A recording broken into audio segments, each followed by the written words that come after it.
Puro kayo mga ganyan ba ang ano ng inasal? Ito mga ano to, mga unang-una kaming tao sarado pa. Ngayon kami nahuli, sila kumakain na Mga walang hiya kayo.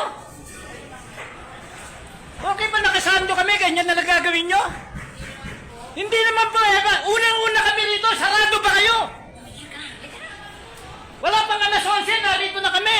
Sila kumakain na, kami wala pa. Ngayon, ano masasabi mo? Sorry po. Ngayon, pasensya. Sorry po.